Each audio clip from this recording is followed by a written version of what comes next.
Votre invité à présent dans la grande interview en direct sur Boursorama, c'est Stéphane Déo, stratégiste à la Banque Postale Asset Management. Bonjour Stéphane. Bonjour. Alors, on assiste, et c'est quand même assez curieux, on a une accélération de la pandémie dans le reste du monde, j'ai envie de dire, enfin États-Unis, Mexique, Inde, hors Europe. Une accélération, j'ai pas rêvé. Oui et non. Oui. Et en même temps, les marchés qui ne s'en émeuvent pas plus que ça, qui pour l'instant, ils sont relativement insensibles, à tort ou à raison, et on se dit que l'humeur peut changer du jour au lendemain. Pour l'instant, on veut croire à cette reprise qui est peut-être un petit ch'touille plus rapide que prévu, nous a dit le gouverneur de la Banque de France il y a 48 heures. Un gros ch'touille quand même. Sur la pandémie, il faut quand même revenir sur deux indicateurs. Il y a le nombre de cas qui progressent, qui accélèrent très rapidement d'ailleurs. Vous avez raison, accélération des cas, des infections, pas des morts. Mais pas des morts. Ça continue à décroître en fait. Donc si vous avez peu de morts, si ça continue à décroître, ça veut dire que l'épidémie est moins grave, ça veut dire que vous n'allez pas confiner, et si vous n'allez pas confiner, l'économie va bien. Si vous parliez tout à l'heure... Donc les marchés ont raison dans cette réaction, les marchés ont raison de se dire finalement, on regarde la courbe du nombre de décès, elle continue de décroître, et donc il n'y a pas matière à s'alarmer. C'est ça le message en creux. Moi je pense qu'il y a deux épidémies. Il y a une épidémie de coronavirus et une épidémie de spécialistes de coronavirus. Moi j'essaye de me prévenir des deux épidémies. Je ne sais pas où on va. Et personne n'en sait rien sur le coronavirus. Ça peut changer. Par contre, ce qu'on sait à l'heure actuelle, c'est que le nombre de décès aux États-Unis baisse. On est à quoi? On est à 7, j'étais resté à 700, 600, 500 Ah non, par jour. on est plus bas. En moyenne, il faut lisser sur 50 000 une semaine, contaminations par jour. on est à peu près à 500, 600 maintenant. Ouais. Donc ça continue à baisser petit à petit. 3000. Est-ce qu'il faut juste tirer le trait et dire ça va continuer à baisser? Je n'en sais rien. Enfin, on a beaucoup de théories pour expliquer ça. Aucune n'a été prouvée. Donc il faut rester très très prudent sur l'évolution de la pandémie. Il n'en demeure pas moins qu'à l'instant où on parle, effectivement on a beaucoup plus de cas, mais il n'y a pas de raison de reconfiner de manière agressive les États qui sont touchés. Et donc, même s'il y a des reconfinements localisés, régionalisés. Ce qui est le cas en Europe aussi. En Europe aussi. Vous avez Israël, vous avez l'Espagne, vous avez le Portugal qui a fait des confinements très spécifiques. Ça, c'est normal. On s'y attendait qu'il y ait des clusters qui réapparaissent. Mais vous voyez, c'est très, très limité géographiquement et vous ne refermez pas toute l'économie. Donc, l'impact est beaucoup plus faible. Pour l'instant, une fois de plus, il faut rester très, très prudent. Il faut rester modeste sur l'évolution. Mais pour l'instant, les signaux que l'on a sont plutôt encourageants. Ouais, c'est pour ça que les marchés ne pricent pas du tout ce scénario noir qui serait un reconfinement généralisé. On ne sait même pas d'ailleurs si économiquement ça serait supportable. Non, et puis je pense qu'on a beaucoup appris pendant la pandémie, et je pense que si on avait une deuxième vague, alors espérons qu'on l'évitera, mais si on a une deuxième vague, on aura probablement un confinement qui sera beaucoup plus ciblé, beaucoup plus light, beaucoup plus moins difficile pour l'économie. À voir. Ouais. À quoi? À voir. À voir, évidemment à voir. Ce qui est à voir aussi, c'est cette reprise, encore une fois. On a la Banque de France qui nous dit que ça se passe même un petit peu mieux que prévu en France. Vous avez le sentiment que les nouvelles économiques, mais que ce soit en Chine, on a eu les indices ISM aux États-Unis hier dans les services, au-delà de 50% qui marquent donc un territoire en expansion. C'est mieux qu'attendu ou pas? Ah oui. Non mais indubitablement. Sans conteste. Alors, je vais vous donner un indice tout simple. Bloomberg fait un indice de surprise économique sur les États-Unis qui, historiquement, se balade entre moins 100 et plus 100. C'est vraiment les extrêmes. On est à plus de 161 ce matin. C'est-à-dire qu'on n'a jamais eu une telle vague de surprises positives. Donc oui, les chiffres sont pour l'instant meilleurs qu'attendus. Parce qu'on a déconfiné et que les gens se sont mis... Après, la question, c'est de savoir si c'est cette consommation de rattrapage... Est-ce qu'elle n'est pas éphémère? Est-ce qu'elle n'est pas transitoire? C'est le risque. Alors, ce n'est pas uniquement une question de consommation. Il y a un autre secteur qui est intéressant, c'est la construction, qui a été à l'arrêt évidemment pendant plusieurs mois. Ouais. Il y a beaucoup de compagnies qui ont mis... On parle de la France là ou en général? Oui, en France. Ouais. Il y a plusieurs entreprises qui ont mis leur personnel en vacances et du coup qui vont travailler en juillet-août beaucoup plus. Donc vous allez avoir un surajustement, c'est-à-dire un niveau d'activité dans le secteur de la construction anormalement élevé pendant l'été. Ça, c'est juste du rattrapage. Donc, ça va retomber comme un soufflet. On va revenir à la normale après. Donc, effectivement, je pense que dans le rattrapage initial, il y a une partie qui n'est pas pérenne et qui va descendre. Bon, en attendant, on a quand même quelque chose qui repart beaucoup, beaucoup plus vite que ce que beaucoup de gens ne le disaient. La Banque de France nous a dit il y a quelques heures, moins 14% sur le deuxième trimestre, plus 14% sur le troisième. Sur le troisième. Oui. On va vers ça? Oui, ça ne m'étonnerait pas. C'est l'ordre de grandeur. Je rappelle que le taux de croissance le plus élevé depuis un demi-siècle en France, c'est 5%. Donc on va faire 3 fois en un trimestre le taux de croissance annuel. Oui, on aura fait moins 14. Oui, mais c'est fou l'impact de la reprise. Et malgré ce plus 14, on ne sera pas retourné à la normale. C'est là aussi où il faut faire attention. Ouais. On va avoir une situation... 2022, quelque part en 2022, nous a dit il y a quelques jours, c'était... Je crois encore la Banque de France qui disait qu'il ne faudrait pas attendre quelque part en 2022 pour avoir retrouvé le niveau d'activité. Alors, effectivement, la Banque de France a fait une simulation où fin 2022, on revient à ce niveau-là.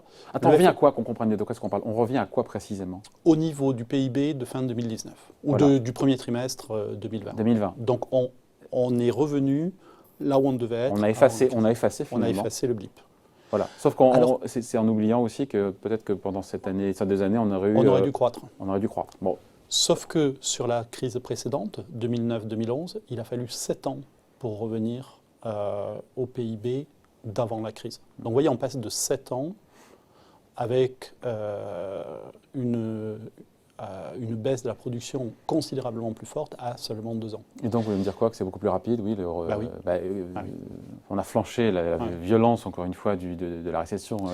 Ce que je veux vous dire aussi, le rebond est aussi ce que je veux vous dire, c'est aussi que c'est une crise qui est totalement différente. En 2008, vous aviez des bulles spéculatives, par exemple, sur l'immobilier en Espagne. Donc il y a toute une partie de l'économie qui a disparu, qu'on n'a jamais retrouvée. Donc il faut compenser par d'autres secteurs. C'est beaucoup, beaucoup plus long, beaucoup plus compliqué à faire. Là, on a juste fermé une économie qui n'avait pas de bulle, qui était à peu près à la normale, et on est en train de la réouvrir. Ça ne veut pas dire que c'est simple, ça ne veut pas dire que tout va revenir à la normale immédiatement, mais c'est beaucoup, beaucoup plus facile à faire qu'il y a 10 ans. Des confinements localisés, régionalisés qui se multiplieraient un petit peu trop, ça pourrait entraver quand même. Oui. Sur le principe, on met de côté un confinement généralisé comme on l'a vécu. Il y a aussi un autre aspect qui est que, là je vous ai donné une belle histoire d'économiste où on prend le PIB comme un ensemble. Ouais. Évidemment, au niveau sectoriel, ça va être extrêmement différencié. Regardez, après les attentats du 11 septembre, du World Trade Center, il a fallu 3 ans au transport aérien pour revenir à la normale. Là, on peut imaginer que le transport aérien va continuer à souffrir.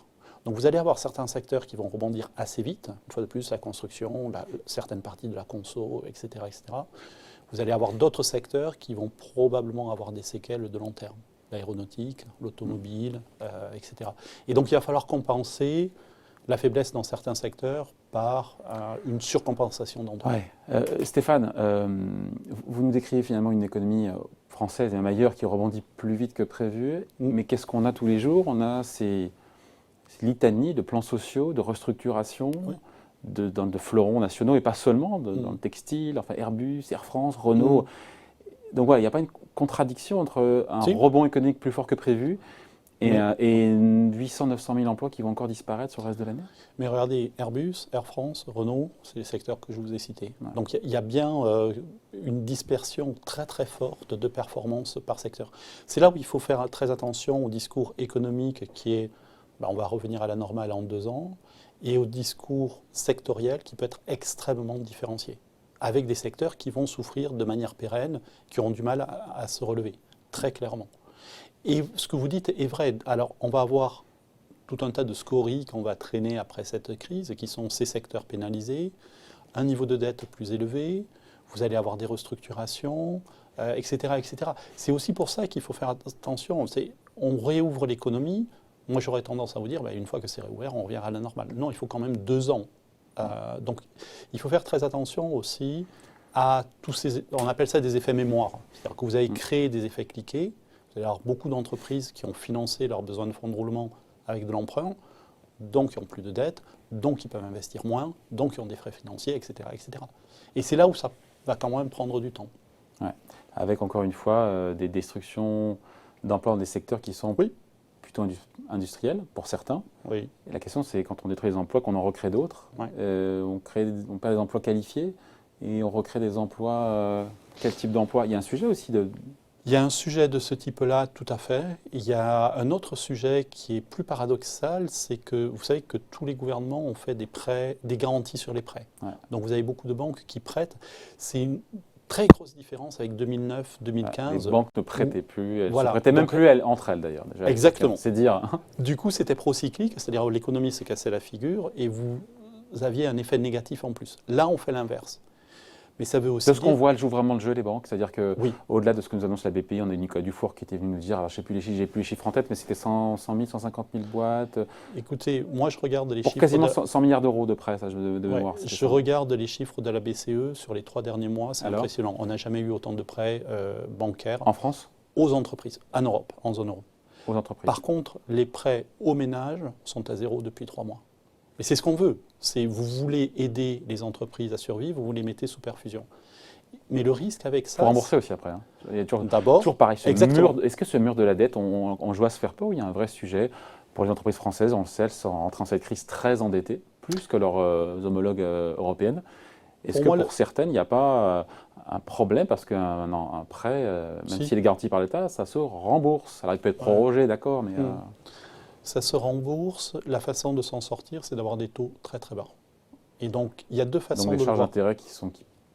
Il y a deux façons de le voir. Le rembourser. On peut le proroger après. Oui, mais après, vous le prorogez et vous le remboursez petit à petit. Ce que je veux dire, c'est qu'il y a un sujet effectivement de remboursement, donc de défaut d'entreprise, mais même chose pour les États. Il y a un autre sujet, c'est que si je vous donne des taux d'intérêt très très très bas, vous allez pouvoir proroger votre dette, etc. Ça s'appelle financial repression, c'est-à-dire la répression financière. C'est quoi ça, la répression financière? C'est l'investisseur qui est plus payé. Je n'ai pas compris. Vous avez des économies. Oui. Vous les avez sur votre livret A, beaucoup, je suis sûr. Ouais. Sur votre livret A, sur votre assurance vie, vous allez avoir un taux proche de zéro. Ah, sur les placements fixes, sur les obligations. Oui, mais sur les obligations, sur les crédits, vous allez avoir... En quoi c'est une répression financière? Parce que si un crédit avec un taux très bas, tant mieux. Oui, mais si vous êtes investisseur et si vous avez épargné, ça veut dire que votre épargne va vous rapporter moins que ce qu'elle vous rapporterait... Sur les obligations en taux fixe. Dans un monde normal. Ouais. Vous allez avoir des emprunts d'État, l'OAT est à zéro, grosso modo, à l'heure actuelle. Même si vous allez sur du crédit, donc si vous prenez du risque, vous vous retrouvez avec un rendement qui est inférieur à l'inflation. Donc en fait, votre épargne est érodée petit à petit. Et c'est une façon, entre guillemets, indolore de s'en sortir, mais c'est finalement l'équivalent d'une taxe sur les épargnants. Ouais. Enfin, c'est pas nouveau non plus. Pardon ? Les taux zéro, on les a depuis un petit moment. Hein. Oui, bien sûr. Bien sûr. Ah oui, je n'ai pas dit que c'était complètement nouveau. Mais ça va durer encore plus longtemps que prévu. Voilà. C'est ça le truc. Hein. Voilà. Je l'avais évoqué, mais c'est intéressant, c'était la semaine dernière, hein, le Philippe Lane, le chef économiste de la BCE, qui dit, moi ça m'a marqué, hein, les marchés sont désormais stabilisés. Oui. Il ne va pas un peu vite quand même, non ? Oui, il ne faut pas trop vendre la peau de l'ours quand même. Ceci dit, on a les chiffres du QE de la BCE de manière hebdomadaire. Ils étaient sur un rythme grosso modo de 40 milliards par semaine. Là, ils sont passés à 25 milliards. Donc c'est une très très forte chute. Alors que si vous regardez les marchés depuis une semaine, ils ont été relativement calmes, en particulier les marchés de taux. C'est plutôt une bonne nouvelle, ça. Donc, exactement. Donc, je pense que dans la direction, Philippe Lane, alors il est beaucoup mieux renseigné que moi, en plus, il y a beaucoup plus d'informations. Je pense que dans la direction, il a tout à fait raison. Les marchés sont beaucoup plus calmes. Et effectivement, la BCE n'a pas apporté à bout de bras les marchés. Pourquoi est-ce que la BCE réinvestit moins que 40 milliards d'euros? Pourquoi est-ce qu'elle est passée à 25? Parce qu'il n'y a pas assez de papier? Parce qu'il n'y a pas besoin? Non, parce qu'il n'y a pas besoin. Il n'y a pas besoin. Les marchés se sont stabilisés, effectivement. Donc, vous n'avez pas besoin d'acheter autant que vous aviez besoin il y a une semaine ou il y a un mois. Les marchés sont calmes, mais ils sont calmes. Mais l'été nous a prouvé, vous avez un peu de mémoire et moi aussi, que l'été, ça peut être agité parce qu'il y a moins d'opérateurs qui sont là, moins de transactions. Quels sont les risques? J'ai posé la question hier à Gilles Moët, chef économiste d'AXA. Je la reposerai demain à Didier Saint-Georges de chez Carmia. Quels sont les risques, encore une fois, pour cet été? Il y a plusieurs risques. Le premier risque, c'est que la belle histoire sur le coronavirus change. C'est-à-dire que cette histoire il y a beaucoup de cas, mais il y a très peu de morts, change. Donc là, vous avez une seconde vague en reconfinement, etc. Il y a une histoire plus paradoxale qui est que si ça repart vraiment vite, les marchés peuvent se dire, mais attendez... Et qu'est-ce qui repart très vite? L'économie. Si l'économie repart trop vite, vous pouvez avoir des marchés qui se disent, mais attendez, la Fed ne va pas continuer à nous supporter trop longtemps. Et en fait, c'est le good news is bad news. Et ça, on peut Pour l'instant, on avait le bad news is good news. Maintenant, on peut avoir son on pourrait avoir l'inverse. Inversé. Voilà, exactement. J'y crois pas. Mais de trop bonnes nouvelles économiques pourrait paradoxalement, de par moindre action des banques centrales, être négatif pour les marchés. Oui. C'est ça que vous me dites? Ça peut prendre cette forme-là ou ça peut prendre la forme de l'inflation. C'est-à-dire que la BCE qui achète énormément de papier, si tout d'un coup vous avez un rebond de l'inflation à 2-3%, ce qui n'est pas complètement aberrant. Pardon, et on marche sur la tête, attendez. De meilleures nouvelles économiques, vous vous rendez compte pour ceux qui connaissent mal les marchés, et ça serait négatif pour les bourses. Et alors qu'on a eu l'autre sens, on a eu... Oui, on pourrait avoir... c'est pas complètement aberrant. Si vous avez un rebond qui est trop violent et si la Fed est... Un rebond trop violent de l'économie pourrait pénaliser les marchés. Vous vous retrouvez en surchauffe. J'y crois pas, hein. Entendons-nous bien, mais vous me demandez des scénarios alternatifs. Sur un scénario alternatif, ce n'est pas complètement aberrant. On a vu ça, quand vous avez une économie qui rebondit trop vite et qui arrive en surchauffe, forcément les banques centrales doivent retirer leur support et vous pouvez très bien vous retrouver avec des situations compliquées dans ce cas-là. Vous êtes à l'aise? Oui, vous êtes à l'aise en général, mais avec un CAC 40 à 5000 points. Il y a un gros sujet sur le CAC et sur l'Eurostock, etc. Ce sont les valorisations. Typiquement, on vous dit qu'un PE, c'est autour de 15. Ratio cours sur bénéfice par action. Voilà. C'est-à-dire que si votre entreprise génère 1 euro de bénéfice, vous allez la payer 15 euros, 16 euros. Il faut 15 ans de bénéfice pour rembourser le cours d'action. Voilà. Dit autrement, si maintenant je vous dis, écoutez, vous comprenez bien que les taux vont rester à zéro pour les siècles et les siècles. Si je vous dis... la volatilité, c'est-à-dire le risque, s'est complètement effondré parce que les banques centrales sont là. Quelle est la vraie valeur? Est-ce que c'est 15? Est-ce que c'est 16? Est-ce que c'est 20? Est-ce que c'est 25? Je ne sais pas. On est en terre incognita, là. Et donc, je ne vous sens pas à l'aise, alors, pour le coup? Si, parce que... Non, c'est l'inverse. C'est que vous pouvez très bien tirer des valorisations beaucoup plus haut. Vous pouvez très bien avoir des valorisations qui sont élevées. Oui, mais vous avez dit pendant des siècles et des siècles des taux très bas, et on sait très bien que ça ne durera pas des siècles et des siècles, ça peut durer des années, mais pas des siècles. Les siècles, non, on verra, mais ça peut durer plusieurs années. Et, donc, ce ne serait pas aberrant d'avoir un CAC 40 plus... On a le débat depuis une dizaine d'années sur ce qu'on appelle les bond proxy. Les bond proxy, ce sont des actions qui ressemblent à des obligations. C'est-à-dire c'est des actions où... Des obligations. Oui, exactement. C'est des actions qui se comportent comme des obligations parce que c'est des sociétés très stables qui ont des bénéfices récurrents, etc. Utilities les utilities dans la consommation de base. Donc Danone, par exemple. Voilà, des noms comme ça. Ces valeurs-là sont devenues extrêmement chères depuis une dizaine d'années. Parce que vous avez des investisseurs qui, d'habitude, achetaient des obligations, se sont dit je ne suis plus payé sur des obligations, je vais essayer de trouver un truc. Des boîtes stables qui donnent du rendement. Voilà, qui ressemble à une obligation. Je vais essayer de chercher ça dans le marché action. Et du coup, ces valeurs ont des valorisations qui sont, que tout le monde dit, aberrantes. Sauf qu'en fait, l'aberrant tient depuis des années et des années. Et la question, c'est est-ce que c'est juste quelques actions, mes bonnes proxy, qui ont fait ça, ou est-ce que tout d'un coup, toute la cote va faire pareil? En tout cas, je note, on finit là-dessus, que vous n'êtes pas mal à l'aise avec un CAC 40 à 5000 points. Non. Mais avec, voire même peut-être une marge encore d'appréciation, parce que si les niveaux de valorisation, ils pourraient être plus élevés, parce que si on prend en compte le fait que les taux vont rester bas pendant longtemps. Non, par contre, là où je suis Il n'y a pas d'infos nouvelles non plus, on sait ça depuis... Par contre, là où je suis mal à l'aise, c'est sur la différence entre les valorisations de certains secteurs. C'est-à-dire qu'on a un CAC, et encore plus aux États-Unis, le S&P ou le Nasdaq, qui a été tiré par très peu de valeurs. Et donc, on a des secteurs qui sont extrêmement chers et des secteurs qui restent à des prix cassés. Cette dispersion sectorielle est pour vous problématique? Oui. Et je pense qu'on ne peut pas avoir un CAC ou un S&P ou etc. qui continue à progresser si les secteurs très très en retard ne rattrapent pas un minimum. Parce qu'on a joué les mêmes valeurs tout le temps, et on tire trop sur l'élastique, il y a un moment où ça ne peut pas tenir. Bon, on en reparlera. En tout cas, merci de passer nous voir, Stéphane Déo, donc stratégiste à la Banque Postale Asset Management. Bel été si on ne se voit pas, et puis on se retrouvera à la rentrée. Merci. Bye.